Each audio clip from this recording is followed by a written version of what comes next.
नमस्कार दोस्तों, स्वागत है आपका अपने चैनल निक ऑडियंस में। और अभी हमारे सामने है टोयोटा की newly launch 7 seater MPV car Toyota values. कहने को तो ये एर्टिगा के सेगमेंट की एक एमपीवी कार है, लेकिन यहाँ पर कार के लुक्स आप देखेंगे तो आपको एक लग्जरी एसयूवी वाली फील पूरी आने वाली है। इसके अलावा बात करें फीचर्स की तो एर्टिगा के मुकाबले काफी शानदार फीचर्स हमें इस कार में मिलने वाले हैं, जैसे कि आपको 360 degree camera, wireless charging, blind spot mirror, cruise control और भी बहुत सारे शानदार फीचर्स मिलने वाले हैं। इसके अलावा बात करें स्पेस के बारे में तो इसकी लेंथ एर्टिगा से ज्यादा रहने वाली है, लेकिन प्राइस इसके एर्टिगा से कम मिलने वाले हैं। उसका सबसे बड़ा रीजन है इस कार के अंदर इस्तेमाल किया गया है 1.5 लीटर 4 सिलेंडर पेट्रोल इंजन। यहाँ पर दिखने में इस कार के लुक्स आपको साइड प्रोफाइल से काफी ज्यादा इंस्पायर्ड लगेंगे टोयोटा लैंड क्रूजर की तरह ही, लेकिन यहाँ पर इंजन का साइज काफी ज्यादा छोटा इस्तेमाल किया गया है, जिसकी वजह से प्राइस और सेगमेंट इसका थोड़ा सा चेंज हो जाता है और ये एक बन जाती है मोस्ट अफोर्डेबल एमपीवी कार, जिसके लुक्स आपको एसयूवी वाले मिलते हैं। तो आज हम इस कार का करेंगे फुल डिटेल रिव्यू, प्राइस से लेकर परफॉर्मेंस, टेक्निकल स्पेसिफिकेशन, सभी चीजों के बारे में खुलकर बात करेंगे और देखेंगे क्या इसकी लॉन्चिंग डेट रहने वाली है इंडिया के अंदर। तो कुछ भी मिस ना हो इसलिए वीडियो में लास्ट तक जरूर बने रहिएगा। सबसे पहले शुरुआत करते हैं कार के फ्रंट से।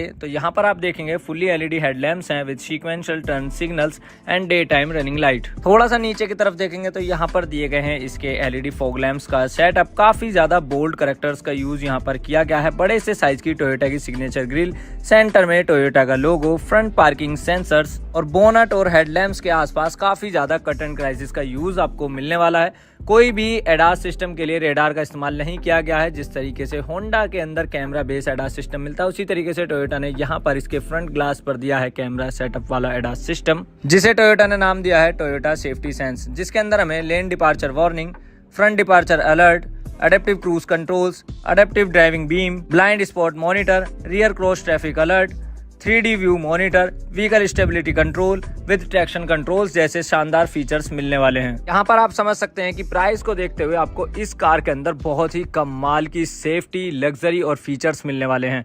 तो बढ़ते हैं अब एक बार कार की साइड प्रोफाइल की तरफ। साइड से जैसे कि मैंने पहले भी बताया, काफी ज्यादा आपको लगेगा कि इसके लुक्स इंस्पायर्ड हैं लैंड क्रूजर से। काफी ज्यादा बड़ा साइज है, 17 इंचेस के यहाँ पर आपको व्हील्स मिलने वाले हैं। एलॉय का डिजाइन आपके सामने है। साइड मिरर्स पर आपको मिलेगी इंडिकेटर की प्लेसमेंट और यहीं पर आपको आउटर मिरर फुट लैंप्स भी दिए गए हैं इसके साइड मिरर्स पर। ओवरऑल साइड प्रोफाइल को एक बार आप चेकआउट करेंगे तो आप जानेंगे कि ये एमपीवी नहीं, एक एसयूवी सेगमेंट की कार ज्यादा लगती है। काफी बोल्ड कैरेक्टर और एक शानदार लुकिंग प्रोवाइड करती है। ये बड़े बड़े साइज के यहाँ पर इसके ग्लास दिए गए हैं, जिसकी वजह से और भी ज्यादा इसका लुक यहाँ पर इनहेंस हो जाता है। रूफ पर देखेंगे कोई भी आपको सनरूफ की प्लेसमेंट तो नहीं मिलेगी, क्योंकि थोड़ी सी अफोर्डेबल बनाने की कोशिश इस कार को की गई है, लेकिन रूफ रेल्स आपको जरूर मिल जाते हैं। अब बढ़ते हैं एक बार इसके रियर प्रोफाइल में। यहाँ पर आपको फुल्ली कनेक्टिंग टेल लैंप्स मिलने वाले हैं एलईडी सेटअप में, जिस तरीके का आजकल चाल चलन और ट्रेंड भी है इंडिया के अंदर। सेंटर में टोयोटा का लोगो, नीचे की तरफ वेलोज की बड़ी सी बैचिंग, high mount spot lamp, wiper, defogger, सभी चीजें मिल जाती हैं। ऊपर की तरफ इंटीग्रेटेड है छोटा सा स्पॉइलर का पार्ट। इसके अलावा sharp pin antenna, rear parking sensor और रियर व्यू कैमरा यहाँ पर दिया गया है। अब बढ़े कार के इंटीरियर की तरफ, उससे पहले बात कर लेते हैं इसके इंजन और डायमेंशंस के बारे में। सबसे पहले इंजन को देखेंगे तो 1.5 लीटर यानी कि 1496 सीसी का 4 cylinder dual overhead craft engine यहाँ पर इस्तेमाल किया गया है। कोई भी हाइब्रिड का ऑप्शन आपको नहीं मिलता है। अगर हाइब्रिड दिया जाता तो इसके प्राइस कहीं बढ़ सकते थे, इसी वजह से शायद टोयोटा ने इसके अंदर हाइब्रिड ऑप्शन हमें नहीं दिया है। बाकी बात करें पावर के बारे में तो 106 PS की पावर और 138 न्यूटन मीटर का टॉर्क हमें मिलने वाला है। 7 स्पीड का सीवीटी ट्रांसमिशन इस कार के अंदर इस्तेमाल किया गया है। फ्रंट और रियर दोनों में ही हमें डिस्क ब्रेक का सेटअप मिलेगा। अब बात करें डायमेंशंस के बारे में, लेंथ रहने वाली है 4475 mm की, जो कि एर्टिगा से ज्यादा है। विड्थ मिलती है 1750 mm की, जो कि कमाल की है। हाइट यहाँ पर दी गई है 1700 mm की। और ग्राउंड क्लियरेंस के बारे में सुनकर आपका दिल ही खुश हो जाएगा, क्योंकि 190 mm का यहाँ पर शानदार हमें ग्राउंड क्लियरेंस इस कार में मिलता है, यानी कि अच्छी खासी ऑफ रोडिंग भी आप इस कार से कर सकते हैं। लेकिन आपको फ्रंट व्हील ड्राइव के साथ में ही ये कार ऑफर की जाने वाली है। कोई भी ऑल व्हील ड्राइव या फिर रियर व्हील ड्राइव का ऑप्शन आपको नहीं मिलता है। अब चेकआउट कीजिए एक बार कार के इंटीरियर को, तो ये कुछ रहने वाला है कार का इंटीरियर। बहुत ही ज्यादा लग्जरी और प्रीमियम तो आपको नहीं लगेगा, क्योंकि एक अफोर्डेबल कार के हिसाब से इसे बनाया गया है। बाकी स्टीयरिंग व्हील को देखेंगे तो यहाँ पर आपको स्टीयरिंग माउंटेड कंट्रोल्स मिल जाते हैं। आपको म्यूजिक से जुड़े और गाड़ी के अंदर जो मोड्स दिए गए हैं उसके कंट्रोल्स आपको स्टीयरिंग पर मिलेंगे। 3 स्पोक स्टीयरिंग व्हील है, सेंटर में टोयोटा का लोगो। बात करें कार के मीटर की तो यहाँ पर 7 इंचेस का कलर मल्टी इन्फॉर्मेशन डिस्प्ले दिया गया है, जिसके अंदर आपको सभी इन्फॉर्मेशन मिल जाती है। सभी ड्राइविंग मोड्स भी यहीं पर शो कर देता है। कोई भी टायर प्रेशर मॉनिटराइजेशन सिस्टम आपको नहीं मिलता। अब सेंट्रल कंसोल को एक बार चेकआउट करते हैं तो यहाँ पर 9 इंचेस का इंफोटेनमेंट सिस्टम दिया गया है, जिसके अंदर हमें wireless Android auto, Apple CarPlay सभी चीजें मिल जाती है। इसी के नीचे आपको हैजार्ड का स्विच भी देखने के लिए मिलेगा और यहाँ पर ड्यूल नॉब दी गई है एसी के कंट्रोल कंट्रोल्स के लिए ऑटोमेटिक क्लाइमेट कंट्रोल एसी यहाँ पर ऑफर किया गया है। यहीं पर नीचे मिल जाता है स्विच इंजन स्टार्ट स्टॉप के लिए। बड़े से साइज का यहाँ पर लीवर दिया गया है। ड्राइव, न्यूट्रल और रिवर्स मोड में स्विच करने के लिए इलेक्ट्रॉनिक पार्किंग ब्रेक आपको मिल जाता है। वायरलेस चार्जिंग भी दी गई है। ऑटो होल्ड के लिए एक इलेक्ट्रिकल स्विच मिल जाता है। आर्मरेस्ट और थोड़ा सा स्पेस यहाँ पर सेंट्रल कंसोल में हमें जरूर मिल जाता है। कोई भी वेंटिलेटेड सीट्स हमें यहाँ पर ऑफर नहीं की गई हैं।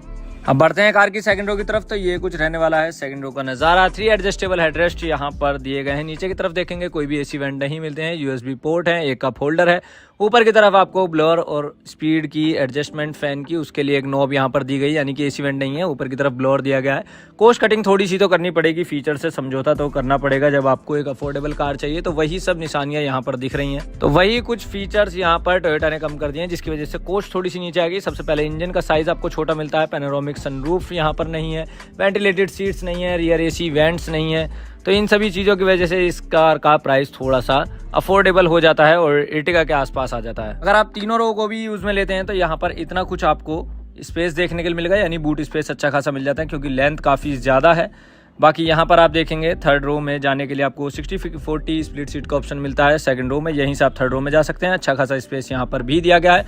इंडिया के अंदर जब इस कार को लॉन्च किया जाएगा तो हो सकता है कि यहाँ पर सीएनजी का ऑप्शन भी मिल जाए, क्योंकि जिस तरीके से मारुति के साथ में दोनों का पैचअप चल रहा है टोयोटा का, तो वहाँ पर सीएनजी का ऑप्शन मिलना हमें इस कार में कोई भी बड़ी बात नहीं होगी। अब अगर हम बात करें कि टोयोटा को इस गाड़ी को इंडिया के अंदर लॉन्च करने की ऐसी भी क्या ज़रूरत पड़ रही है, क्योंकि ऑलरेडी टोयोटा के पास काफ़ी सारी 7 सीटर हैं, जैसे कि इनोवा है, इनोवा हाई क्रॉस है। इसके अलावा एर्टिगा की कॉपी जिसे हम टोयोटा रूमियन के नाम से जानते हैं, वो सभी गाड़ियाँ 7 सीटर के साथ में इंडिया के अंदर अभी टोयोटा की तरफ से आती हैं। लेकिन उसके बाद भी टोयोटा वेलोज को लॉन्च करता है तो उसका सबसे बड़ा रीज़न ये है कि जहाँ पर इनोवा और इनोवा हाई क्रॉस काफ़ी ज़्यादा हाई प्राइस पर चली जाती हैं, और वहीं पर रूमियन को देखते हैं तो वो एर्टिगा की कॉपी है जो कि काफ़ी ज़्यादा नीचे की तरफ चली जाती है। तो उसके सेंटर में इस गाड़ी को प्लेस किया जाएगा, जहाँ पर एक अफोर्डेबल प्राइस में आपको आप कह सकते हैं कि इनोवा और इनोवा हाई क्रॉस जैसी लग्जरी इस गाड़ी के अंदर देखने के लिए मिलेगी, एक अफोर्डेबल प्राइस के साथ में। और बात करें इस गाड़ी की लॉन्चिंग डेट के बारे में, तो आपको बता दूं इस गाड़ी को ऑफिशियली इंडिया के अंदर लॉन्च किया जाएगा 2025 के अंदर। फर्स्ट हाफ में तो बिल्कुल भी लॉन्च नहीं किया जाने वाला है, लेकिन हो सकता है कि 2025 के सेकंड हाफ में इस गाड़ी को इंडिया के अंदर लॉन्च कर दिया जाए।